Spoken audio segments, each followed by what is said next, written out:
ಹಿಜ್ಬುಲ್ಲಾಗಳಿಗೆ ಶಕ್ತಿ ಬಂದುಬಿಟ್ಟಿದ್ವು. Hezbollah ಇಲ್ಲಿವರೆಗೆ ಭಯಪಟ್ಟಿದ್ರು, ನಾಶ ಹೋಗ್ತಾ ಅಲ್ಲೇ ಲೆಬನಾನ್ದಲ್ಲಿದ್ದಂಥ, ಲೆಬನಾನು ಇರಾಕ್ದಲ್ಲೋ ಜೋರ್ಡಾನ್ದಲ್ಲೋ ಸಿರಿಯಾದಲ್ಲೋ ಸುತ್ತಮುತ್ತ ಎಲ್ಲ ರಾಷ್ಟ್ರಗಳಿದ್ದಂಥವ್ರು ಹಿಜ್ಬುಲ್ಲಾ ಪಾಪದಲ್ಲೇ ಇರಲಿಲ್ಲ.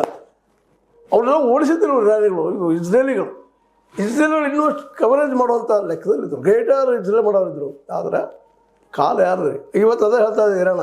ನಾನು ಇವತ್ತು ತಯಾರಿ ಆದಿದ್ದು ಇವತ್ತಿಂದಲ್ಲ, 50 ವರ್ಷಗಳು ತಯಾರಿ ಮಾಡ್ಕೊಂಡ್ಬಂದೀವಿ ನಾವು. ಇದನ್ನು ಯುದ್ಧ ತಯಾರಿಯನ್ನು ಮತ್ತೊಂದಿಲ್ಲ ನಮ್ಮ ದೇಶದಲ್ಲೇ.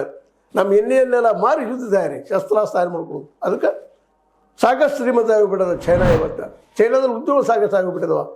ಯುದ್ಧ ವಿಮಾನಗಳನ್ನು ತಯಾರು ಮಾಡೋದು, ಮತ್ತೊಂದು ತಯಾರು ಮಾಡೋದು, ಮಿಸೈಲ್ಸ್ ತಯಾರು ಮಾಡೋದು, ಗುಂತಲ್ಲೇ ಆಟ ಆಡುವಂಥದ್ದು ಗೇಮ್ ಆದಂಗೆ ಆಗಿದೆ. ಇವತ್ತು ಅಮೆರಿಕಕ್ಕೆ ಪ್ರಬಲ ಸ್ಪರ್ಧಿಯಾಗಿ ವೈಚಾರಿಕವಾಗಿ ಇವತ್ತು ಚೈನಾ ಎದ್ದು ನಿಂತು ಹೋಗ್ಬಿಟ್ಟದ.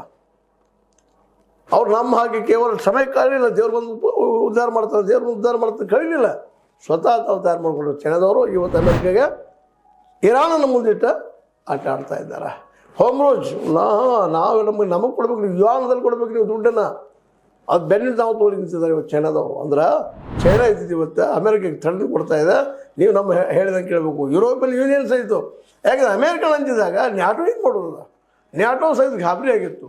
ಗ್ರೀನ್ಲ್ಯಾಂಡ್ದಲ್ಲಿ ಎಣ್ಣೆಯನ್ನು ಹೊಡ್ಕೊಳ್ಳಿಕ್ಕೆ ಅಮೆರಿಕ ಬಂದ ಸಂದರ್ಭದಲ್ಲಿ ನ್ಯಾಟೋ ದೂರ ಸರಿಸಿತ್ತು. ಅದೇ ಕಾಲಕ್ಕೆ ವೆನಿಜುಲಾ ಅನ್ನುವಂಥ ದೊಡ್ಡ ದೇಶದ